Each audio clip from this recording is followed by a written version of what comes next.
Good morning to everyone present here. I am Vikas Kumar.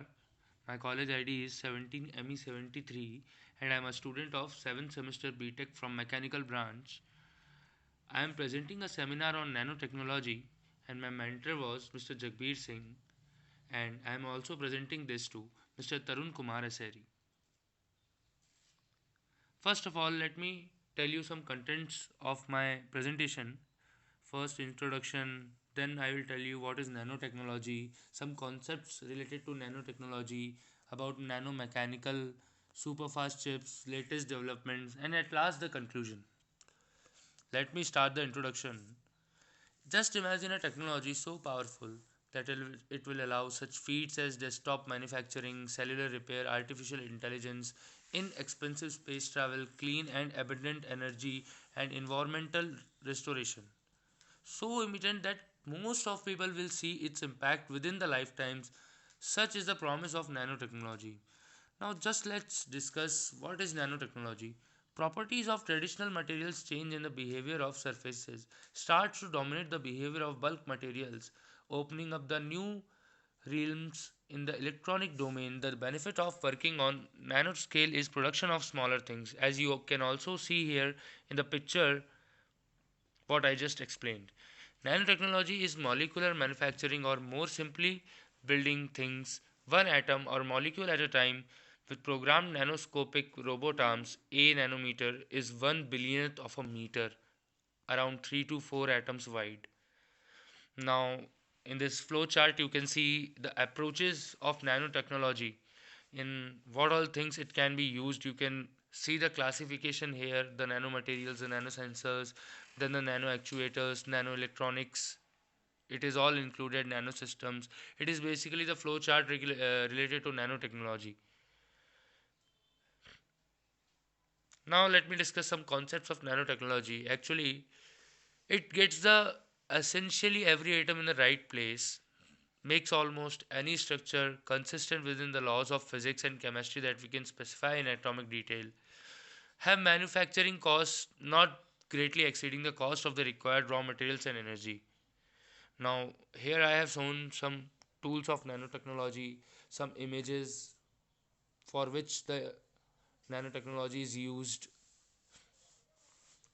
Here, world's smallest car using an atomic force microscope is being shown. Now, these are carbon nanotubes. In 1991, carbon nanotube was discovered from the cathode product in carbon arc discharge method, similar to that used for furnace preparation. This discovery opened a new chapter both in nanotechnology and in carbon chemistry. You can see here the picture, the basic picture of that thing. Now, based on their unique properties, carbon nanotubes are expected to have variety of applications. A lot of research has been carried out on synthesis, characterization, property measurement, and applications of carbon nanotubes, and will be continued. The structure of nanotubes can be seen as we have shown here in various pictures. Now, this is what real nano world exist means. You can see and just have an introduction of that in our presentation.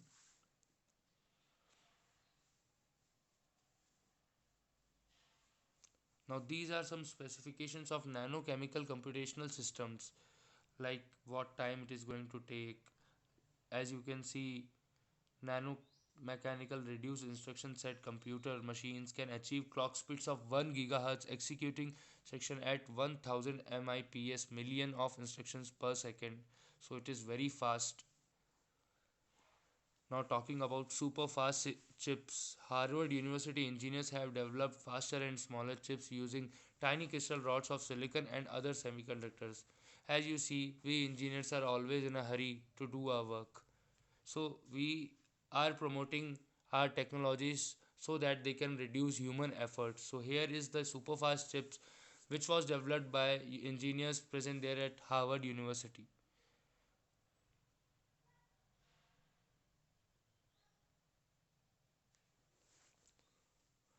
Also, claiming that a nanotechnology can break through in all fields, Nanotechnology has been successful in almost all the fields, irrespective of its kind, and with the help of this technology, it is possible to perform any type of operations, starting from manipulating the molecules for separating impurities to the stage where it is the easy method for the production of power. You can see here in pictures.